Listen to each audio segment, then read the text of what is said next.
to be successful, you have to change who you are. And I like to call it the paradox of change. It's Glendon with how to make a living without a job. Just letting you know, that's a very scary thing. And then you get this information that's very, very conflicting. Be who you are. Never ever change. Now the thing is, I want you to really think about some things. If being who you are right now is not getting you the results that you want in your life, how are you going to get the results you want in your life by staying the same? I really want you to ponder that. That's why I call it the paradox of change, because you get all this information. Stay the same, don't change, be who you are. And I submit to you, there are a lot of people who don't know who the fuck they are because they never really thought about it. Many folks were indoctrinated into who they are by their parents, grandparents, society, church. And they really never sat down and said, who am I? What do I like? What do I want? Typically, at a very early age, you know what you want. But adults will talk you out of it. I knew at 11 years old I wanted to be an entrepreneur. Everyone's like, you're crazy, get a trade, go to school, do this, do this. And it took me a long time to realize that these people, they had let their dreams die a long time ago, so it was very easy for them to squash mine. And I thought about it, and I was just like, this is a very interesting thing. And you're told, don't end up like me. Yet they're ensuring that you're going to end up like them, not chasing your dreams. And when I say dreams, as a kid, things change. But I knew at 11 years old, I liked serving people and I liked making money. It was fun. I enjoyed it. I did a lot of research on it. And I really appreciate the culture that we live in where someone 11 or 12 years old can start a company. I love that stuff. You know, their parents were going, hey, you know, you've got the stuff. You've got this idea. You've got the drive. Let's do this. That's a beautiful thing to me. But you have people who are so afraid of change that they will hamper, seriously cock block someone else's dream because it makes them realize that they let theirs go.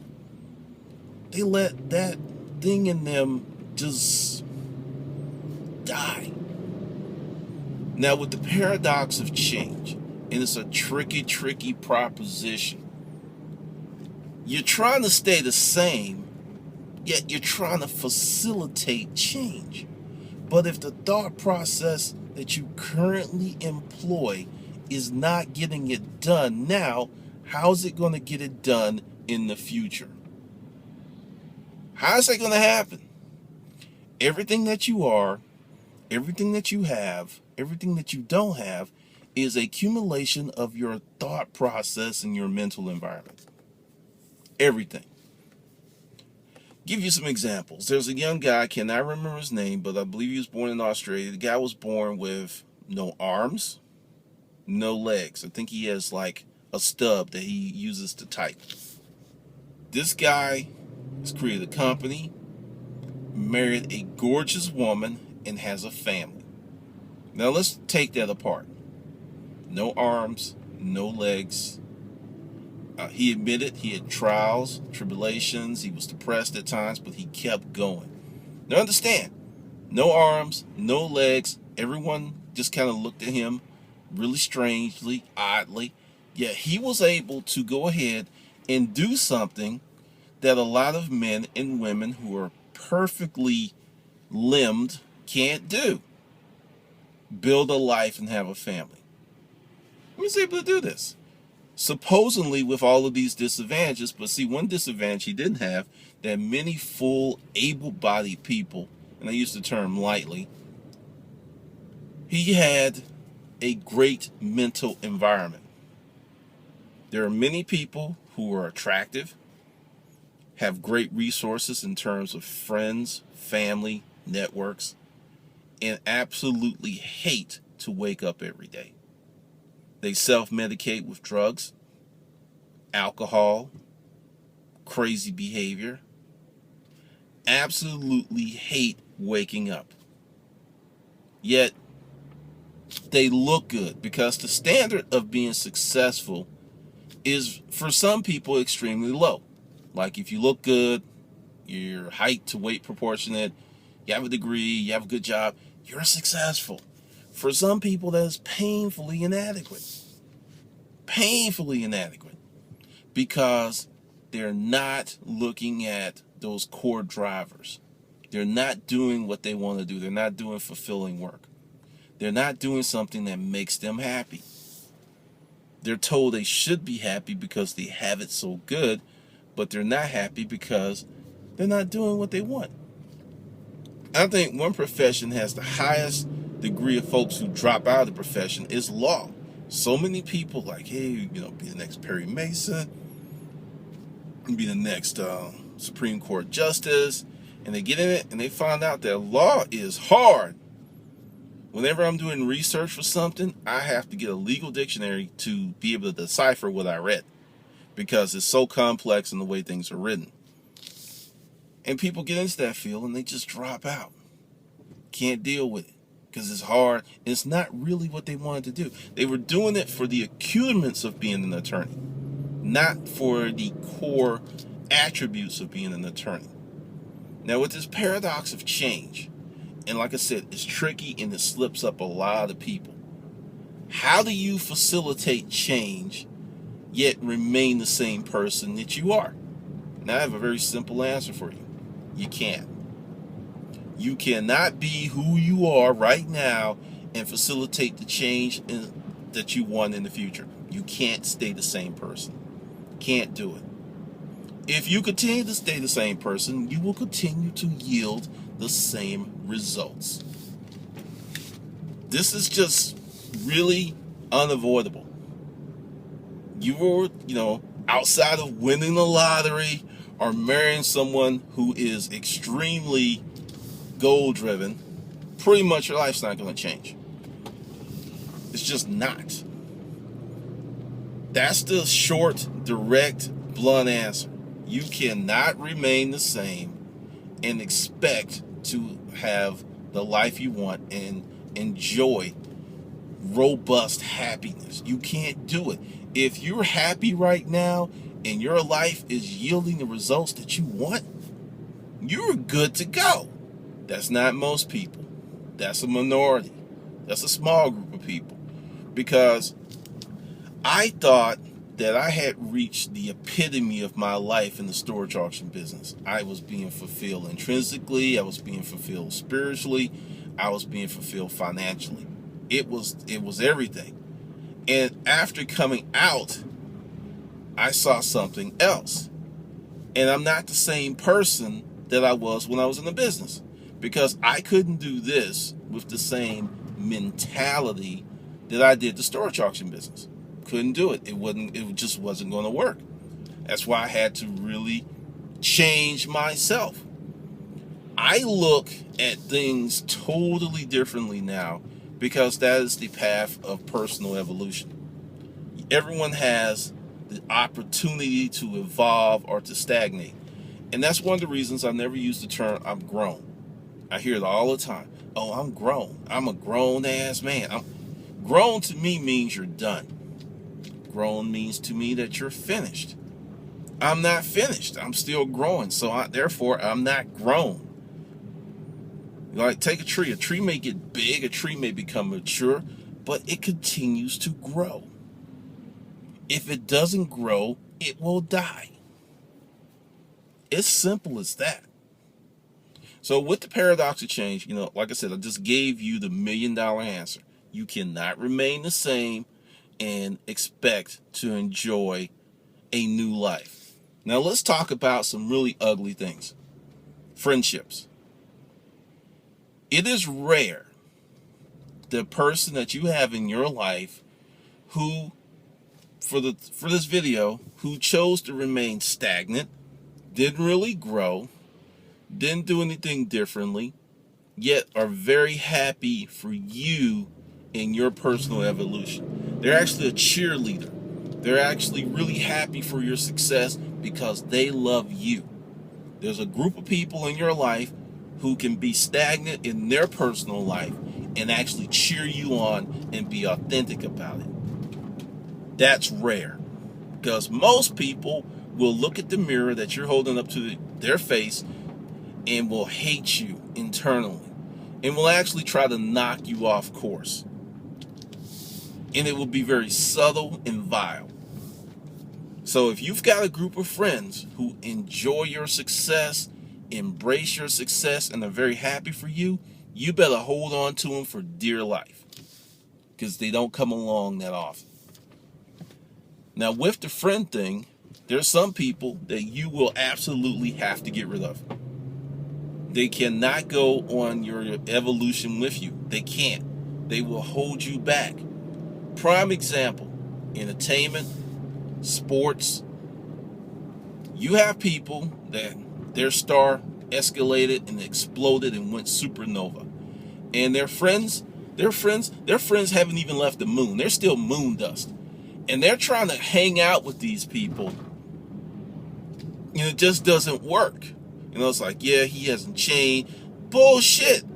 You go from living in a one-bedroom apartment, doing this average life, then you start doing movies, or you blow up with your music career or something, you have changed.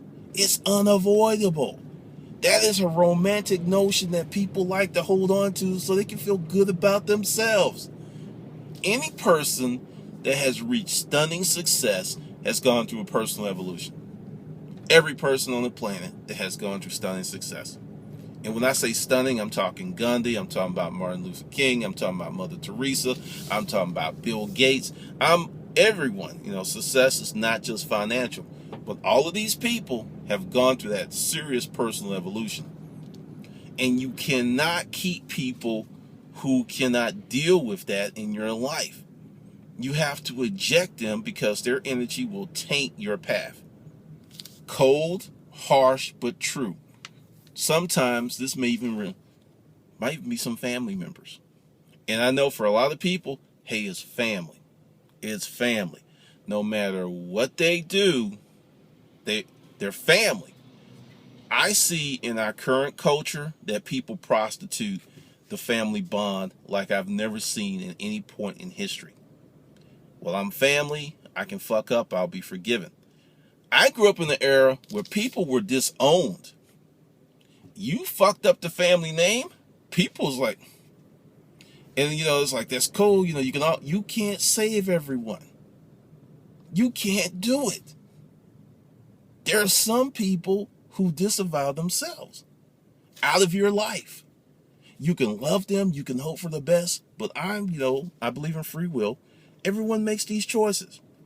Give you an example. Zimmerman. I'm not going to get too deep in this, but this guy beat a murder rap. And if you look at his choices in the last 2 months, you got to ask yourself, what's wrong with this person? He's going to end up the same as OJ. He got away with a major crime. He's going to do something stupid and end up going to jail for something lesser. Mark my words. Because these guys, and I believe OJ did it. I believe, I believe he did it. And a lot of people, no, he didn't do it. He loved. Fuck that. He killed that woman. He killed her.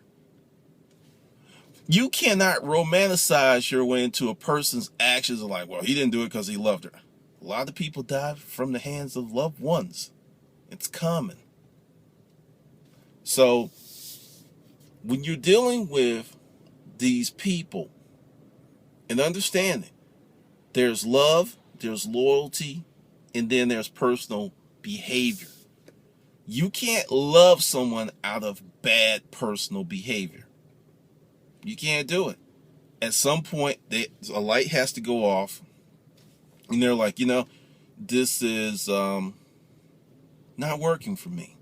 This isn't going well. This isn't going to make it. I need to make some changes. I use myself. I was a super speeder. I have driven damn near 160 miles on the United States highways. I've done it, especially like when you're going to California, going through the desert. You can literally haul ass for hours. But with that came, and I'll just tell you how I worked it back in the day before the reciprocation agreements between states came into effect. You can have 4, 5, 6 driver's licenses. Go to state, take the test, bam, you've got 4 or 5 valid driver's licenses. I had so many tickets. I'm talking buku tickets. Ridiculously. I had bought the 540, got 3 tickets the first month. It was stupid. As I became savvy, and this is why I changed my behavior. Those tickets are expensive on the front end and they're expensive on the back end. You get the ticket, but chunk of money comes out your pocket. The back end, your insurance goes up, so money's coming out of your pocket over a period of time. I put myself in law books and I studied the legal system and I started beating those tickets. I got to a point where I was so good, I was so confident that I would go to court, I knew the law, and I was, in the last 8 years, I had to pay 1 ticket, and I beat the other ones. Well, actually, last 15, really, yeah, the last 15. But over the course of taking accountability, taking up those law books, and I can tell you, if you're in the state of Georgia and you get a ticket and it's not adjudicated, meaning that you actually go to court and plead your case in front of a judge, their first visit is just a hearing. If it's over 2 years, based on Georgia law, it's all tickets like that, unless it's a DUI, they're misdemeanors. The statute of limitation runs out at 24 months and 1 day. A lot of people don't know that. That got me out of 2 tickets. 2, because I knew the law, and I had to actually, and I brought a book with me, had to borrow it from someone, and showed it to the judge. He said, okay, I see you did your homework, dismissed. After going through all of that effort, I realized it was a lot easier not to fucking speed. It's just, when you go through that stuff, you like, okay, this ain't worth it. All these hours, this gamemanship, going to court 4, 5, 6 times to beat 1 ticket, it just clicked. Dude, it is not worth it. Stop speeding. I have an extremely powerful vehicle, and I've had it for a while, and I've not gotten 1 ticket, hadn't even gotten close, because I don't speed like that anymore. I don't do it because of the repercussions, which is a long way to tell you that when people have to suffer repercussions for their behavior, that will facilitate change more so than a pat on the back or someone just saying, hey, you're a good person, you'll finally get it together, especially dealing with men. When you deal with the consequences and you have to go through that hard road of consequences and repercussions, that, this guy's just like on the phone texting something and he's just steadily coming out crazy. When you have to deal with those repercussions, that will facilitate your change because you're in motion. You're dealing with it. You're looking at it. You're examining it.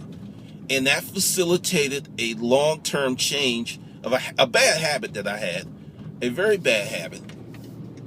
And I don't do it anymore because I had to deal with the consequences. And this is what I'm telling you. When you deal with people, you cannot love them out of their bad behavior.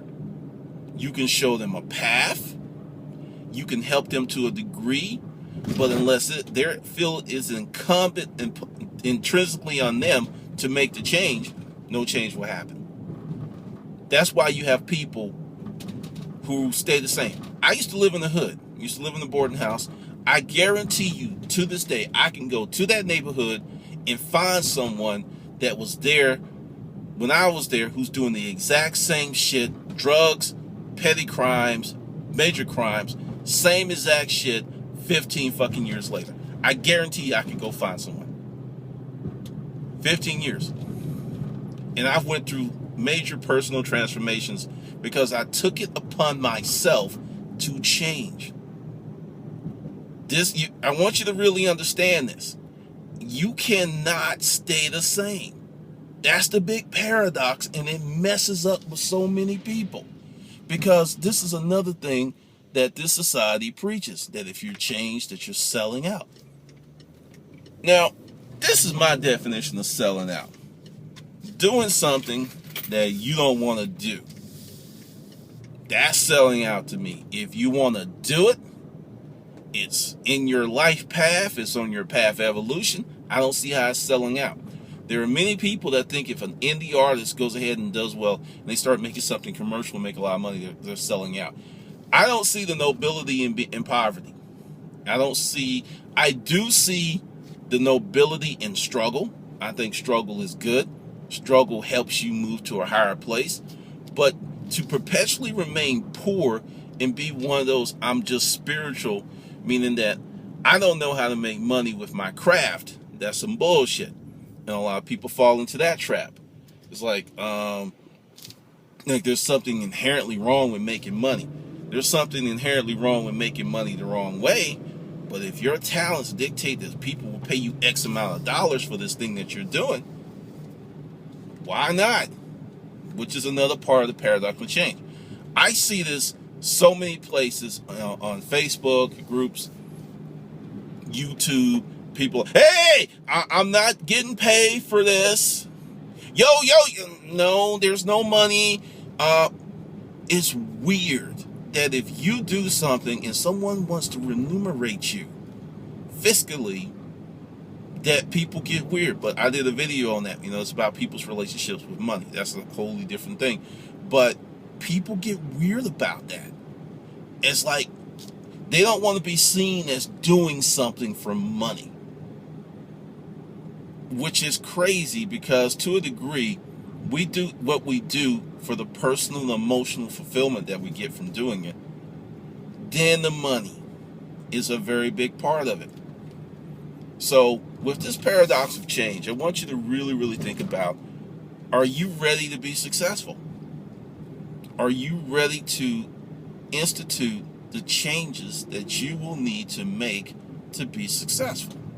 Because I can tell you from experience, when I had entitlement mindset, when I had this trying to save the world, I will speak to that in a second, mentality, I was miserable. I was absolutely miserable. I have a new philosophy. I can't save the world. I can help a few. And ever since I've gone on that paradigm, my life has been a lot saner.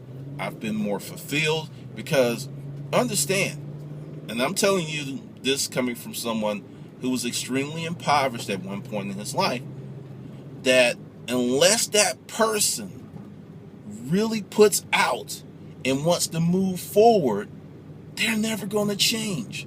They're going to continue to have bad money habits. They're going to continue to do drugs. They're going to continue to have alcohol. I'm telling you, for some people, the best thing that wakes them up is when everybody fucking leaves them. That's what it takes for some people to wake up. Now, with the save the world mantra, we're all here, play it forward. In theory, it sounds great. And the powerful, the elite, they play that game very well on those who are not paying attention. But from where you are right now, I want you to take a moment and think about everyone in your life that you know of, your city, who has the power? And just take a moment and think about it. Who has the power? Is it the regular folks? Some of the people who have the most power, you can't stand. Yet they have the power and they continue to get it. Now, I don't believe in karma, because people love to put out that, you're going to do something bad, then all these bad things are going to happen to you. I don't believe in that. I believe in cause and effect. And sometimes you can do something very, very bad, and the effect is absolutely breathtakingly good. I have made some stuff, done some stuff, and I couldn't believe the effects. I couldn't believe it. So just a quick lesson here. Just a quick lesson. If you believe in karma, what you're doing is programming your subconscious mind to punish you when you feel that you fucked up. People who have not programmed themselves that way can do all kind of stuff and not suffer any ill consequences. I know that's going to blow your mind, but it's true. Suffer none whatsoever.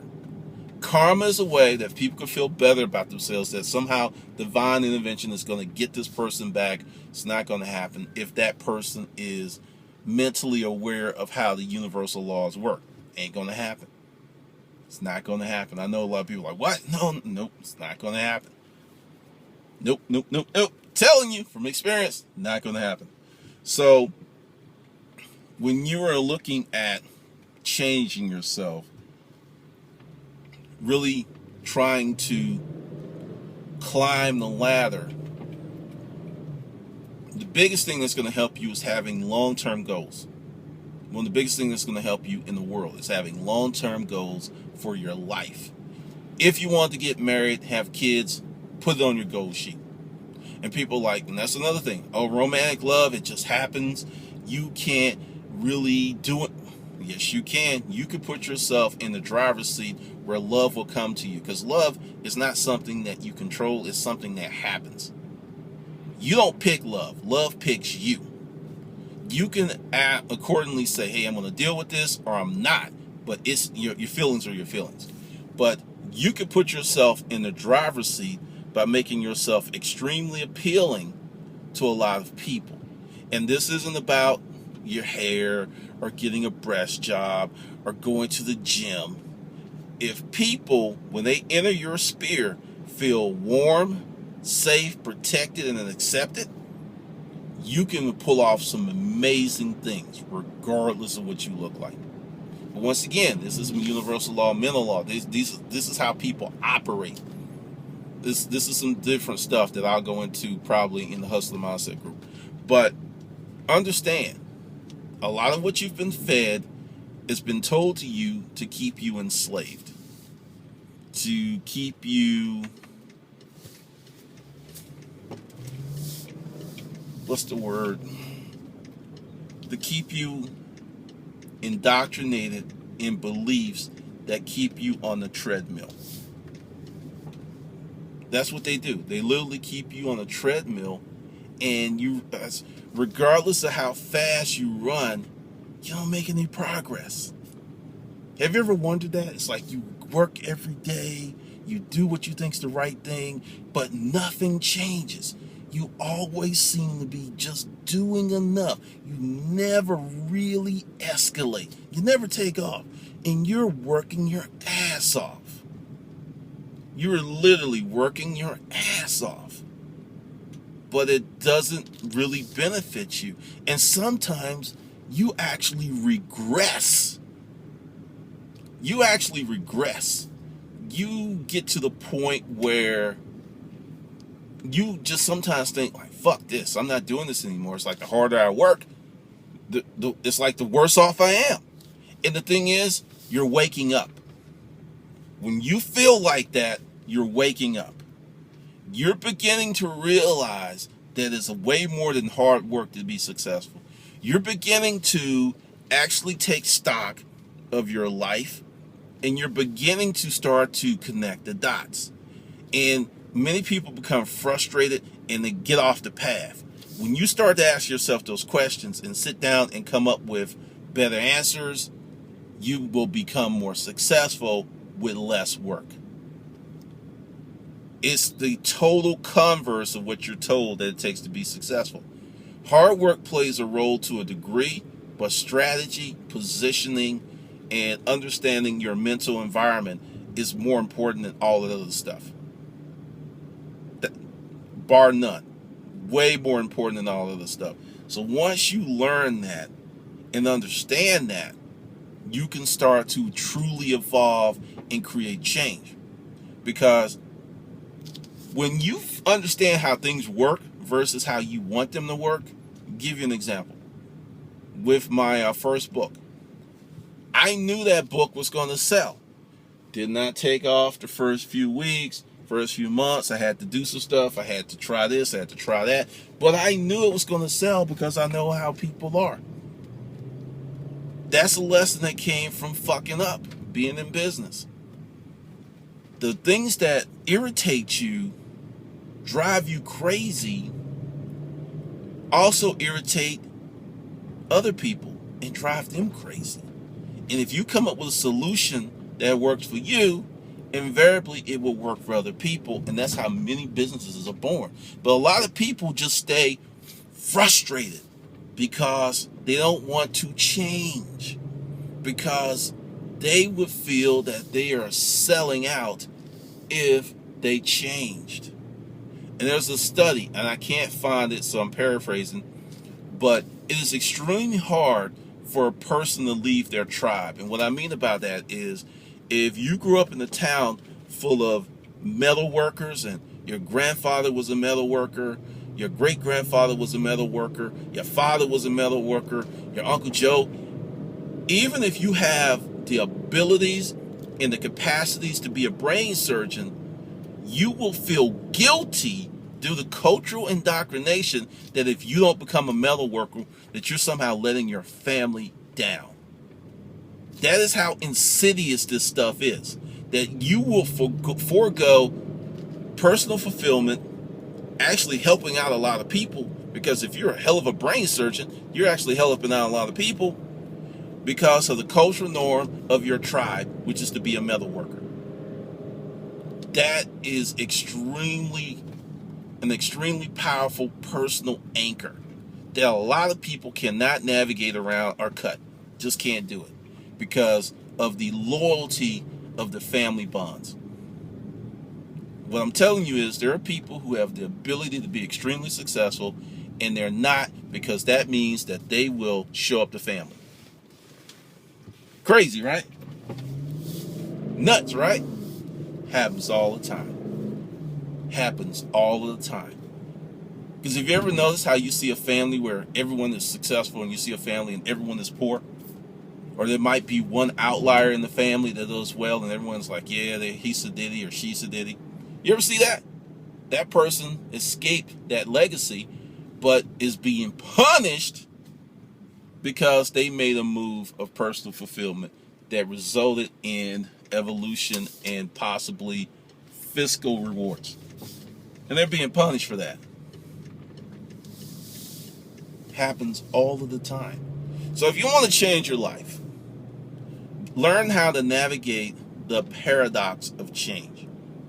You can still be a good person, but understand, you're going to have to change who you are to move forward. And the sooner that you can realize that, embrace that, and not be weighed down by the fact that if you do that you're going to lose people, because you will. I'm not going to lie to you. You will lose people. They're not meant to come on your journey with you. This isn't a bad thing or a good thing. It's just the way that it is. Because I lost a friend, and I remember when I was in business environments, I had that first big deal, and the kind of friend where I could just drive over to their house anytime. Like, hey, I'm here. Went over there in that brand new 540i, still had the new car smell. Stopped talking to me. I'm not bullshitting you. We had several friends. I was like, hey, the so-and-so. Yeah, I called him. He picked right up. I'm the least formal, at that time, I was the least formally educated person in the group.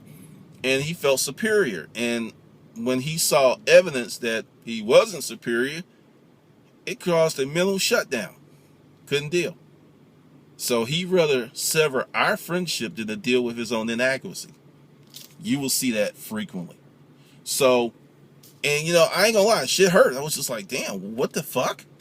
But I learned that that's how it goes. And a lot of people would rather stay poor, unhappy, miserable, have crazy health consequences versus going through losing some people who shouldn't have been in their life in the first place, or should have only been there temporarily. Crazy, I know. All right. This is Glendon, and I'll see you on the good side. What's going on, people? I'm doing it again. If you make it to the end of this video, I got a special code for you. Can't put it in the comments, but it's here on the screen. You hit that, you get 2 months of the Hustler Mindset Project for $79.95 in all of my books. but you got to hit this link. You're going to have to actually type it in and stuff. I'll try to make it as short as possible, because the original price now is $199. So big savings for those who watch to the end of the video. And as I said, don't tell anybody. Don't put it in the comments. This is for you. All right? This is Glendon. I'll catch you later. I got an email, and it was just like, hey, Glendon, I've been watching your channel, watching videos, and I've been trying for 2 years to start my business. And the person went on to outline some of the things that we're doing. And I just got to a core issue. They want it, and they want it bad, but desire is not enough. Desire is not even close to enough to what you need to go ahead and get that business started, maintained, and ongoing. You got to have way more than desire, because see, this is how the desire monster will mess you up. I want it, and you want it, and you want it, and you want it, but you don't make it happen. You don't take it to the next level, because desire without activity, goals, plan, some type of strategy is a frustrating thing to have, because it's like, I want to do this. This is how angst develops. That longing because you never take action. I'll tell you a quick story. A friend of mine, while I was in the military, he was crazy mad about this girl. Her name was Thompson. This went on for about a year. He was just crazy mad. And then one day, we were all in the mess hall, and I was like, Thompson, this is Joe. Joe, this is Thompson. Thompson, he really likes you. And then Thompson's eyes just lit up and everything, because for a year, she had liked him. So if he had taken action, he could have been enjoying the lovely, and I ain't gonna lie, she had some lovely fruits to sample for a year or more. And they eventually ended up getting married. The whole point is, you might be keeping yourself away from the things you want because you desire them more than you want to actively pursue them. Let me say that again. You desire them more than you want to actively pursue them, which means you might be getting your rocks off on, I want to do it, telling people that this is your grand ambition, this is your grand desire, but when you don't carry forth the plan and really try to do this thing, you never have to deal with the consequences of failure. And that's what this person's deal was. They wanted it, but they didn't want it bad enough to fail. You have to want stuff bad enough to fail. I have a policy that operates in several segments of my life. I'd rather go out in flames than to go out like a sniveling coward, which means sometimes I've tried stuff and I've failed and it hurt. It hurt. It went wrong. I didn't get the results I wanted. I learned some new lessons.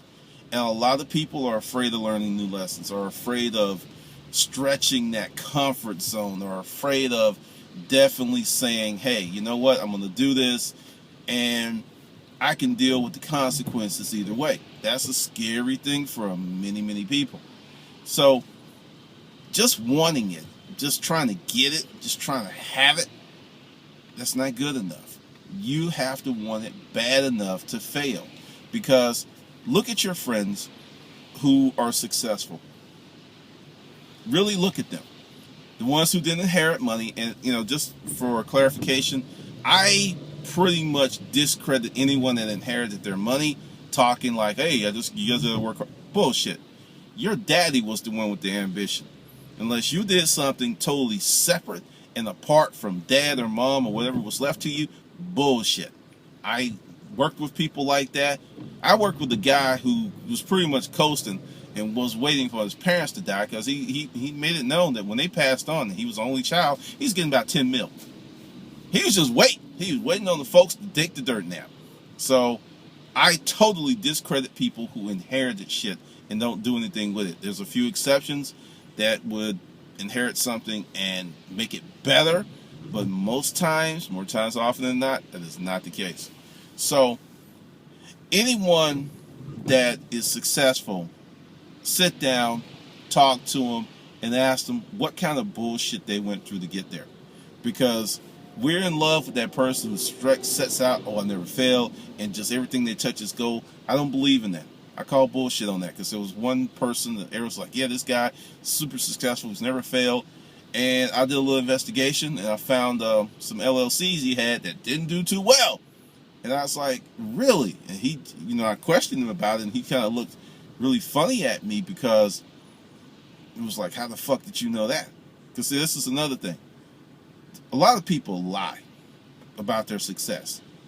They don't want to tell you the secrets. I get that. When I was in the storage auction business, I didn't tell people where I was getting that stuff for not pennies on the dollars. Literally, hey, pennies on the dollar. I didn't tell people that. That was a secret ingredient. Why would I tell anyone that? And I did lie about it. Oh, I do estate liquidations. Straight up, every day, all day. So I get that. But really talk to someone that'll be open and honest with you, and you're going to find out they went through some bullshit to get to where they are. And I'm not talking about a day or a month, sometimes years of bullshit to get where they are, which means they failed or they faced adversity. And you've got to want it bad enough to fail.